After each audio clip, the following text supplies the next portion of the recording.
Morning, morning. Right, so I've booked myself in for an enduro next weekend. Well, it's an enduro practice thing that my friend Sparky's organised over in Betherston, so nice and local. And I haven't ridden my motocross bike for probably a year, I'd say, because I've been doing the tarmac stuff this season. So I'm going to go and dust it off, and it's over in the corner under there, buried behind lots of other bits of kit. So we'll go and dig it out and then get it ready. Right, move some of the other bikes and dig her out. So let's get the cover off it and see what she looks like. I haven't seen it in a long time. There she is. Da da da da da. There. Right, so it's all looking pretty shiny from its last outing. So what we're going to do to it, I'm going to take the carb out, oil the chain, check the tyre pressures, check the filters, clean and oiled, and then give her a heat cycle, make sure she's all right. And then ready for next weekend. Right, so just had a bit of a shift around in the garage. Done the tyre pressures, they were pretty much flat, so put those at 11 on the front, 12 psi on the back. And we're just about to whip the carb out, so just loosened off both of the Jubilee clips here. Then we'll give this a yank and take it out and give it a strip down. Right, so that's got the carb off the bike, as you can see, just left the slide there. But that all looks fine to me, and then just giving the carb a clean. So just clean the outside of the carb first to make sure no dirt obviously gets in. So got a toothbrush and some brake cleaner.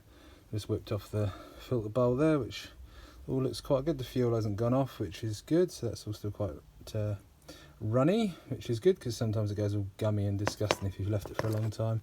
So we're just going to clean out the main jet, the pilot jet, and just generally give it a blast out.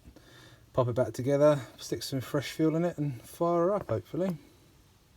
Right, so to clean out the jet, so that's the main jet, so you can, I don't know if you can see that properly through there or not. Oh, there we go, yep, you can see that, that's the main jet, the big one. So that's when the bike's on full gas, it's going through that jet. Then the pilot jet, there's a smaller one there, which has got a tiny little hole, which I don't, there you go, you can just about see it on camera there, so that's really, really small.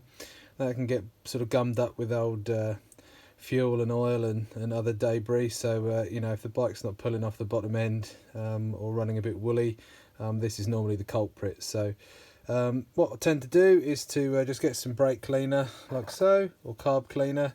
Just basically hold that there and blast it through. If you've got an airline, blow it through with that, or give it a blow with your mouth, as it were. But yeah, just give that a clean out and then jobs are good, and then basically you just have to pop them back in. So there's the main jet, just sits there like so.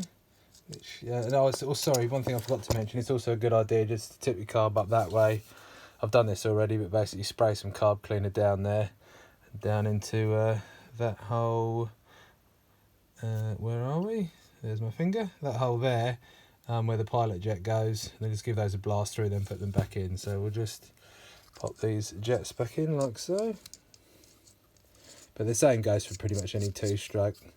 They're all the same, and this is a 6mm, so just nip that up. You don't have to hang off it, just nip it up so it's tight, and then pop the pilot jet back in, which just drops into the little hole there. Grab your screwdriver. There we go, screw that back down, just wait till it's snug, give it a little tweak, and there we go. Then again, make sure the float bowl's clean, so you might just want to take this off, blast it out, and then pop it back on. 3 Phillips head screws like so, go in there, there and there, and that's it. Then pop it back on the bike. Right, so I've put the slide back in the carb, done up the 2 Allen key bolts just there, and it's ready to go back into the bike. One quick tip is it's quite hard to get it into the airbox side, so what you might want to do is just, this is a heat gun, but hairdryer would be a safer option because they don't get so hot. Just heat up the rubber a bit to get it a bit more pliable because it's quite a cold day today. It'll just help you know, sliding the carb in, because it's quite a tricky little thing to do. So those who've done it feel my pain, but hopefully a little tip helps.